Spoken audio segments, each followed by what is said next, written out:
চাইবো, এই জুলাই সম্পর্কিত এবং রাজনীতিক বিএনপি সরকারের সেই জুলাই সনদ মানবে কিনা বা মানছে না কেন, বা এটা আদৌ মানবে কিনা, এই সম্পর্কিত দুটি কথা বলে আমরা আজকের লাইভ প্রোগ্রাম শেষ করতে চাচ্ছি। ধন্যবাদ। আসলে দেখেন, জুলাই সনদের বিষয়টা যদি বলতে হয়, আবার আমি একটু এলাবোরেটলি বলতে হবে। আমি আসলে দোষারোপের রাজনীতিতে বিশ্বাসী নই। আমি কনস্ট্রাকটিভ রাজনীতি করতে চাই এবং কনস্ট্রাকটিভ কথাগুলি বলতে চাই। দেখেন, জুলাই সনদ হচ্ছে বাংলাদেশের দ্বিতীয় স্বাধীনতার মুক্তি সনদ। আমি যেটা মনে করি, গত 17টি বছর বাংলাদেশে যেভাবে ফ্যাসিবাদ এবং স্বৈরতন্ত্র কায়েম হয়েছিল এবং ফ্যাসিবাদের যে মসনদ এবং আজ্ঞাবহ একটা অবস্থা তৈরি হয়েছিল, সেখান থেকে তরুণ ছাত্র জনতা, যুবক, শিশু, বৃদ্ধদের একটা সংঘবদ্ধ আপসহীন সংগ্রাম এবং বিপ্লবের মধ্য দিয়ে ফ্যাসিবাদের পতন হয়েছে। তারপরে আমরা একটা নতুন অন্তর্বর্তীকালীন সরকার পেলাম। এই অন্তর্বর্তীকালীন সরকার যথেষ্ট কাজ করেছে, যেটা আমরা দেখি। ঐক্যমত্য কমিশন, আরো বেশ 6টা কমিশন ছিল। এই ঐক্যমত্য কমিশনের মাধ্যমে জুলাই সনদ নিয়ে প্রায় 85টা ধারা ছিল। এর মধ্যে সমস্ত রাজনৈতিক দল 30টি বিষয় ঐক্যমত হয়েছে, অনেকগুলোতে নোট অফ ডিসেন্ট দেওয়া হয়েছে, অনেকগুলো থেকে ডিসএগ্রি করা হয়েছে। এখন যে বিষয়টা হয়েছে, দেখেন, এই জুলাই সনদটা আসলে কি? জুলাই সনদটার উপরে বেচ করে আগামী দিনের স্বৈরতন্ত্র যাতে এবং পারিবারিক রাজনীতি যাতে বদ্ধমূল না হয়, এর জন্য একটা চেষ্টা করা হয়েছে। এবং দেখেন, প্রধানমন্ত্রী এবং রাষ্ট্রপতির ক্ষমতার একটা ভারসাম্য নিয়ে আসার চেষ্টা করা হয়েছে। বিরোধী দল এবং সরকারি দলের মধ্যে একটা সৌহার্দ্যপূর্ণ পরিবেশ, পার্লামেন্টটা যাতে, সংসদটা যাতে একটা কার্যকরী সংসদ হয়, একপাশের সংসদ যাতে না হয়, এটার একটা ব্যবস্থা করা হয়েছে। কিন্তু আনফরচুনেটলি দেখেন, এখন যারা ক্ষমতায় রয়েছে তারা এই জুলাই সনদকে একটা চ্যালেঞ্জ ছুড়ে দেওয়া হয়েছে, একটা রিট করা হয়েছে। আপনারা নিশ্চয়ই জানেন বা জেনে থাকবেন যে রিট এখন এটা আদালতের মাধ্যমে এটা শুরু হওয়া যাচ্ছে। কিন্তু দেখেন, এটা একটা পলিটিক্যাল সেটেলমেন্টটা পার্লামেন্টে এবং পলিটিক্যাল আলোচনার মাধ্যমেই হওয়া দরকার। এখন আমরা যদি এটাকে আদালতে ফেলে দিই, তাহলে এটা ফলাফলটা কখনোই ভালো হবে না। দেখেন, আদালতে যদি আমরা এভাবে বলি, আদালতের ঘাড়ে বন্দুক রেখে কিন্তু হাসিনা তার স্বৈরতন্ত্রের মসনদ কায়েম করেছিল। আপনাদের নিশ্চয়ই মনে আছে যে তত্ত্বাবধায়ক সরকারের যে ব্যবস্থাটা বাংলাদেশে বাতিল করেছে আদালতের মাধ্যমে।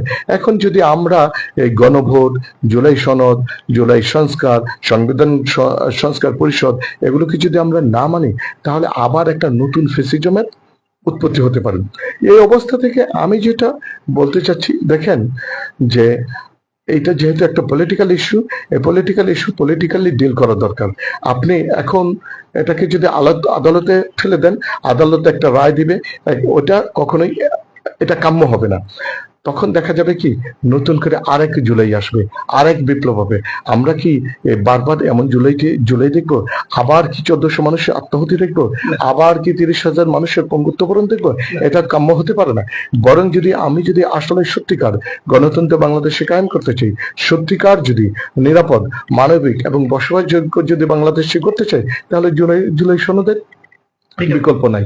আমি যেটা বলতে চাচ্ছি পরিশেষে, যে বিরোধী দল, সরকারি দল, উভয় দলকে বলবো যে কিভাবে এইটা নিজেদের মধ্যে আলাপ আলোচনার মধ্য দিয়ে পার্লামেন্টের বাইরে এটাকে সমাধান করে, যাতে এই জুলাই সনদটা যদি হারিয়ে যায়, তাহলে এটা কিন্তু আমরা 1400 শাহাদাত বরণকারীর কাছে ঋণী থেকে যাবে।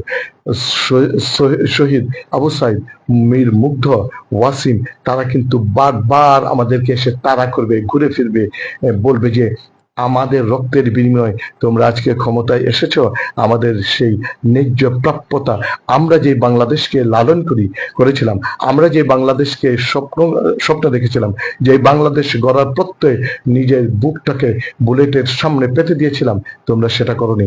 এই জন্য তোমরা কিন্তু রেহাই পাবে না। একটা বিষয় পরিশেষে, যে ভাই দেখেন, আমরা দুনিয়া থেকে চলে যাব, আমরা সব, আমি বারবার একটা কথা বলি, দুনিয়া থেকে আজকে আমি আছি, 2 দিন পরে নাও থাকতে পারি, বাট আমরা এমন কোনো কাজ করে যাওয়া ঠিক হবে না যেটা বংশ পরম্পরায় আমাকে লানত দেয়, বংশ পরম্পরায় আমাকে ধিক্কার শুনতে হয়।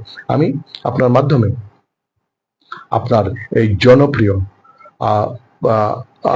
কেরানীগঞ্জের কণ্ঠের মাধ্যমে, যেটা হচ্ছে, আমি দর্শক শ্রোতা এবং সরকারি দল, বিরোধী দলকে উদাত্ত আহ্বান করব আদালত নয়, যেহেতু জুলাই সনদটা একটা পলিটিক্যাল ইস্যু এবং আল্লাহর ওয়াস্তে এই 1400 বিপ্লবে 1400 শাহাদাত বরণকারীদের রক্তের সাথে বেইমানি না করে পলিটিক্যাল ইস্যুটাকে পলিটিক্যালি ডিল করে। আমি এই বিষয়ে বিস্তর একেবারে তথ্যপাত্র সাংবিধানিক আইন দিয়ে কথা বলতে পারি, যেহেতু এটা সংক্ষিপ্ত পরিসর ইন্টারভিউ, আমি এই ডিটেলসটা না বলে বরং আসেন এটাকে আমরা সমাধান করে আমরা একটা সুন্দর একটা মানবিক বাংলাদেশ গড়ে তোলার জন্য ঐক্যবদ্ধ হই এবং সরকারি দল বিরোধী দল হাতে হাত মিলিয়ে একে অপরকে সহযোগিতা করে শুধু সমালোচনার জন্য সমালোচনা নয়, কনস্ট্রাকটিভ সমালোচনার মাধ্যমে নতুন বাংলাদেশ, নতুন বাংলাদেশের নতুন আলো, নতুন দিগন্তর উন্মোচন হোক এই প্রত্যাশা রাখি আপনার মাধ্যমে।